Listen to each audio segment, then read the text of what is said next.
I want to talk about the coronavirus, but I want to talk about something that we're not talking about with the coronavirus.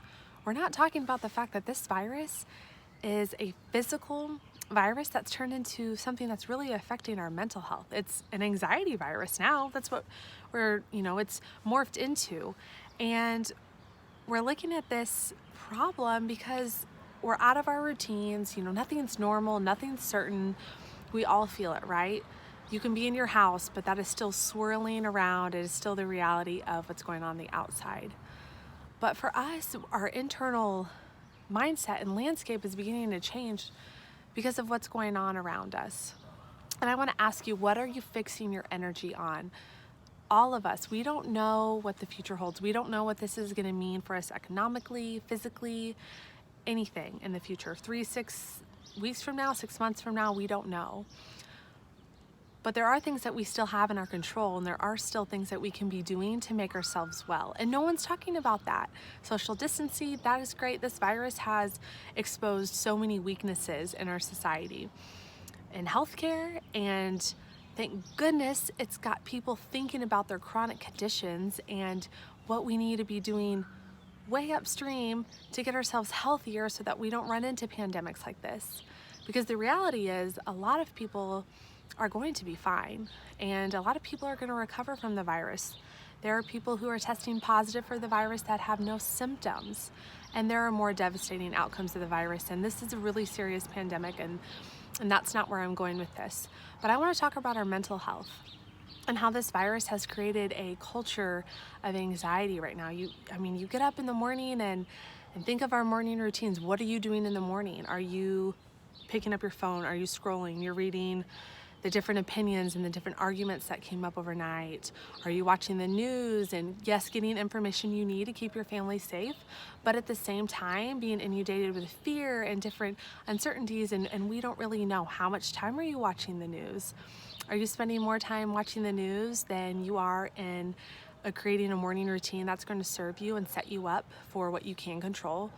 So we can't control what's going to happen. We don't know, we're uncertain, but we're going to need ourselves grounded and rooted, and we need to be working on ourselves, because in 3, 6, 12 months from now, we need to be a better version of ourselves than we are right now. Because if we're well and everything is going well, for our businesses, maybe this pandemic has shifted us into a different avenue that we didn't even know we needed to go with our businesses. Maybe we needed to go more virtual, and that's been more beneficial for our lifestyle and our pockets, what have you. But there are going to be people who are struggling and that are going to need us, and we have to be well. Even if physically this virus doesn't affect us, likelihood of it affecting you mentally and emotionally is very, very high. So right now we need to be creating a morning routine, or maybe it's a nightly routine that is going to get you centered, connected, and set you up for success. So there are 3 things that I like to start my day with. The first one is movement. The first thing I need to do, I'm not one of those people, I'm really, really jealous. I love the whole notion of the 5 a.m. club. I love to get up early, maybe not so much right now, working from home, but I love the notion of getting up and getting work done at the first part of your day before you look at text, emails, respond to someone else's agenda. You're in command of your day. So the first thing I like to start my day with is movement. And now that yoga studios and gyms are closed, I get out of bed and I start a yoga series. Breath work and yoga to get my lymph system flush, to get my blood moving and get my mind sharp. The second thing I like to start my day with is nutrition. Living, vibrant foods, colorful foods, living foods, because when you eat living foods, you're gonna feel alive. When you eat colorful foods, you're gonna feel vibrant and you're gonna look like beautiful. And the third thing is a daily practice. And my daily practice might look different than yours. I do a devotional, I do raising your GPA, journaling, gratitude, prayers, affirmations, and then maybe some free journaling and some reading to better myself, whether that be a spiritual text or a personal development text, whatever have you.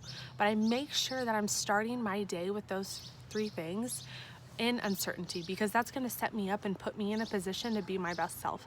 And when we're centered and grounded and calm, we can begin. We need that creativity, and we need that those genius ideas, that's where they come from. We're gonna need solutions. Society is going to change, and we're not gonna be able to do things after this pandemic the way we've always been doing them. But if we are staying in the fear and all day we're thinking about worry, worry, worry, what can I control, what could go wrong, what could go wrong, instead of I'm gonna take back command of the day, I'm gonna be proactive, and how can I change things? Then we can begin. That's the energy and the mental fortitude we're gonna need as a society to come together and come out of this stronger and better than we were when we went in. And I really believe, as devastating for the lives that it has affected and how sad this pandemic has been, worldwide, that everything, blessings come in a little bit of a strange package. And I think that you can think of right now how this coronavirus pandemic has positively affected you, at least in one way. That's something I've been doing every morning in my gratitude practice of how has this actually benefited me? And you know what? I've been feeling in my meditations, I've been getting the message, you need to work on you, you need to work on you. And I can run all day and do all the business things and do all the personal development and health and all of these, meet with so many more clients, but this is our time to work on ourselves so that we can come out of this better. You can't really go anywhere right now, can't really do too much, so now is the time. Find your morning routine, start to take out some of those bad habits. Don't look at your phone first thing in the morning. I'm guilty of it. Help me, keep me accountable. Tell me you're doing it so I can stay accountable. And most importantly, connect and maybe spend more time twice a day in prayer or meditation, and just more time working on you and developing yourself. So I'm gonna get off of this video and I'm gonna go spend some time in prayer and meditation for our society and see what we can do to come out of this better and stronger, and just really work on ourselves and come out of this thankful that it happened, with gratitude, because this isn't going to happen again, and this is going to pass. This too shall pass, right? So I encourage you, shut this video off, shut your screen down, shut your laptop down, and go spend some time connecting or doing something that's going to be positive in your life and get you away from anxiety, away from fear, and into a positive mental space.